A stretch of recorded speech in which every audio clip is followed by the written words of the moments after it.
സ്വാതന്ത്ര്യദിനാഘോഷത്തിനിടെ കോഴിക്കോട് കോർപ്പറേഷനിൽ നാടകീയ രംഗങ്ങൾ. ഒരേ സമയം ദേശീയഗാനവും വന്ദേമാതരവും ആലപിച്ചു. മേയർ ദേശീയഗാനം പാടിയപ്പോഴാണ് BJP കൗൺസിലർമാർ വന്ദേമാതരം പാടിയത്. BJP കൗൺസിലർമാർ വന്ദേമാതരം ആലപിക്കുന്നത് അറിയിച്ചില്ലെന്ന് മേയർ O. സദാശിവം പറഞ്ഞു. അനവസരത്തിലുണ്ടായ നടപടി ചടങ്ങിന് അഭംഗിയുണ്ടാക്കിയെന്നും മേയർ പറഞ്ഞു. കോർപ്പറേഷനിലെ വിവാദം ആസൂത്രിതമെന്ന് ലീഗ് ആരോപിച്ചു.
കോഴിക്കോട് കോർപ്പറേഷനിൽ നാടകീയ രംഗങ്ങൾക്കാണ് ഇന്ന് സ്വാതന്ത്ര്യദിനം സാക്ഷ്യം വഹിച്ചത്. ഇവിടെ ഔദ്യോഗികമായ പതാക ഉയർത്തൽ ചടങ്ങ് നടക്കുമ്പോൾ ഒരേ സമയത്ത് തന്നെ ദേശീയഗീതവും ദേശീയഗാനവും വന്ദേമാതരവും ജനഗണമനയും പാടുന്ന അവസ്ഥയിലേക്ക് കാര്യങ്ങൾ നീങ്ങുകയായിരുന്നു. ഒരേ സമയത്താണ് ഇരു കൂട്ടരും BJP കൗൺസിലർമാരാണ് പ്രത്യേകിച്ചും വന്ദേമാതരം പാടി. നമുക്കൊപ്പം BJP കൗൺസിലർമാർ തന്നെ എന്താണ്?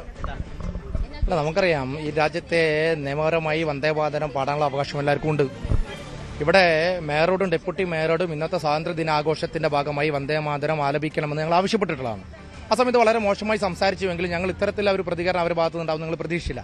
മേയർ ദേശീയ പതാക ഉയർത്തി ആശംസ പറഞ്ഞതിന് ശേഷം ഞങ്ങൾ വന്ദേമാതരം എന്ന് പറഞ്ഞ് വന്ദേമാതരം ആലപിക്കാൻ തുടങ്ങിയപ്പോൾ തന്നെ അതിനിടയിൽ ദേശീയഗാനം പാടിക്കൊണ്ട് വന്ദേമാതരത്തെയും ദേശീയഗാനത്തെയും അപമാനിക്കുന്ന ഒരു സ്ഥിതിവിശേഷമാണ് ഇവിടെ ഉണ്ടായിട്ടുള്ളത്. നമുക്കറിയാം, വന്ദേമാതരം പാടിക്കൊണ്ടിരിക്കും, നിങ്ങൾക്ക് വിഷ്വൽസിൽ കാണാം. ആ സമയത്ത് മേയറും ഡെപ്യൂട്ടി മേയറും തിരിഞ്ഞു നടക്കുകയാണ്. നമുക്കറിയാം, കമ്മ്യൂണിസ്റ്റ് പാർട്ടിയുടെ ഭാഗത്തുനിന്ന് ഞങ്ങൾ അത് പ്രതീക്ഷിക്കണം. ഒരു കാലഘട്ടത്തിൽ സ്വാതന്ത്ര്യ സമരത്തെയും സ്വാതന്ത്ര്യ ദിനത്തെയും അംഗീകരിച്ചവരെല്ലാവരും. പക്ഷേ ഇന്ന് കോൺഗ്രസിന്റെ ഒരു കൌൺസിലർമാർ പോലും ഇവിടെ എത്തിയിട്ടില്ല. ലീഗിന്റെയോ കോൺഗ്രസിന്റെ ഒരു കൌൺസിലർമാർ എത്തിയിട്ടില്ല.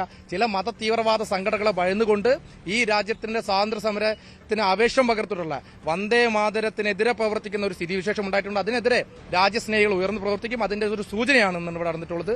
ഈ വന്ദേ മാതരത്തെയും ദേശീയഗാനത്തെയും അപമാനിച്ച മേയർക്കും ഡെപ്യൂട്ടി മേയർക്കെതിരെയും അതിശക്തമായ നിയമ നടപടികളുമായി ഞങ്ങൾ മുന്നോട്ട് പോകും. നിങ്ങൾ നേരത്തെ പറഞ്ഞിരുന്നോ ഇന്ന് ഈ ദേശീയ ഗീതം? അതെ, അറിയിച്ചതാണ്. ഡെപ്യൂട്ടി മേയറെ അറിയിച്ചതാണ് പാടുന്നുണ്ട് എന്നുള്ളത്, ആലപിക്കുന്നുണ്ട് എന്നുള്ളത് അറിയിച്ചതാണ്. പക്ഷെ അതിനോട് തിരിഞ്ഞ് പറഞ്ഞിരുന്ന മറുപടി എന്ന് പറയുന്നത് ഞങ്ങൾ ഇവിടെ പറയാൻ ആഗ്രഹിക്കുന്നില്ല. ഒരു സൗഹാർദ്ദപരമായിട്ടുള്ള രീതിയിലേ ഞങ്ങൾ അതിനെ എടുക്കുന്നുള്ളൂ. വിമർശനമാക്കണമെന്നുണ്ടെങ്കിൽ തീർച്ചയായും വിമർശനം ആക്കാൻ പറ്റുന്ന തരത്തിലുള്ള ഒരു മറുപടിയാണ് അവർ ആ സമയത്ത് നൽകിയിട്ടുള്ളതും. പക്ഷെ അതെന്തോ ആവട്ടെ, ഇവിടെ നടന്നിരിക്കുന്നതെന്ന് പറഞ്ഞാൽ കൃത്യമായിട്ടും ദേശവിരുദ്ധ പ്രവർത്തനം എന്ന് തന്നെ പറയാം. ഒരു സ്വാതന്ത്ര്യദിന ആഘോഷം നടത്തുന്നത് അതിന്റെ ഓർമ്മപ്പെടുത്തലുകളാണ്. അവിടെ ഉണ്ടായിരുന്ന ബലിദാനികളുടെ ധീര ജവാന്മാർക്ക് നൽകുന്ന ഒരു ആദരവ് കൂടിയാണ് സ്വാതന്ത്ര്യ ദിനത്തിന് പതാക ഉയർത്തിക്കൊണ്ട് ആഘോഷിക്കുന്നത്. എന്നാൽ ആ സ്വാതന്ത്ര്യത്തിന് വേണ്ടി സ്വാതന്ത്ര്യ സമര സേനാനികൾക്ക് ഊർജ്ജം പകർന്നു നൽകിയിട്ടുള്ള ഗീതത്തെ അപമാനിച്ചുകൊണ്ട് ആ ഗീതം ആലപിക്കുന്ന സമയത്ത് തിരിഞ്ഞു നടക്കുക എന്ന് പറയുമ്പോൾ ഇവിടെയുള്ള ദേശസ്നേഹത്തോട് തന്നെ ദേശസ്നേഹികളെ തന്നെ വെല്ലുവിളിച്ചുകൊണ്ടാണ് ഭരണഘടന ഇവിടെ കോഴിക്കോട് കോർപ്പറേഷനകത്ത് ഭരണപക്ഷം മുന്നോട്ട് പോയിക്കൊണ്ടിരിക്കുന്നത്. തീർച്ചയായിട്ടും നിയമ നടപടികളുമായിട്ട് ഞങ്ങൾ മുൻപോട്ട് പോകും. ഈ ദേശത്തെ അപമാനിച്ചതിനെതിരെ, ദേശീയതയെ അപമാനിച്ചതിനെതിരെ, ദേശീയ ഗീതത്തെയും ഗാനത്തെയും ഒരുമിച്ച് അപമാനിച്ചതിനെതിരെ നിയമപരമായിട്ട് ഞങ്ങൾ നേരിടും. ഈ സംസ്ഥാന സർക്കാർ തന്നെ തീരുമാനിച്ചിരിക്കുന്നത് ഇന്നത്തെ സ്വാതന്ത്ര്യദിന ചടങ്ങിൽ വന്ദേമാതരം പാടേണ്ടതില്ല എന്ന നിലപാടാണ്. അതെ, UDF-ഉം LDF-ഉം ഒരേ തൂവൽ പക്ഷികളാണെന്ന് നമുക്കറിയാലോ.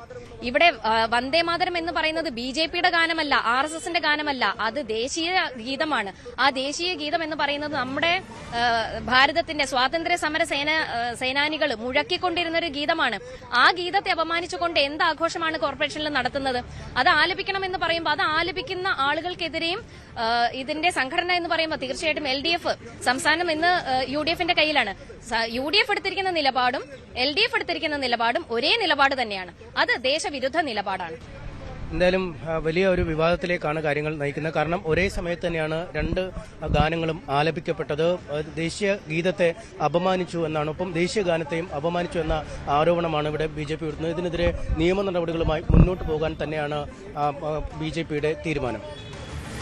ദേശീയഗാനമായ ജനഗണമനയും ദേശീയഗീതമായ വന്ദേമാതരവും ഒരേ സമയം ആലപിച്ച സംഭവത്തിൽ നടപടി ആവശ്യപ്പെട്ട് Mahatma Gandhi national foundation chairman AB J Jose സംസ്ഥാന പോലീസ് മേധാവിക്ക് പരാതിയും നൽകി. ദേശീയ ഗാനാലാപനത്തെ തടസ്സപ്പെടുത്തിയിട്ടുണ്ടെങ്കിൽ 1971 നാഷണൽ ഹോണർ ആക്ട് പ്രകാരം നടപടി സ്വീകരിക്കണമെന്നാണ് പരാതിയിലെ ആവശ്യം. ദേശീയഗാനം ആലപിക്കുന്നത് മനഃപൂർവ്വം തടയുകയോ ദേശീയഗാനം ആലപിക്കുന്ന സംഘത്തിന് തടസ്സം സൃഷ്ടിക്കുകയോ ചെയ്യുന്നത് നിയമപ്രകാരം ശിക്ഷാർഹമാണെന്ന് പരാതിയിൽ ചൂണ്ടിക്കാട്ടുന്നു.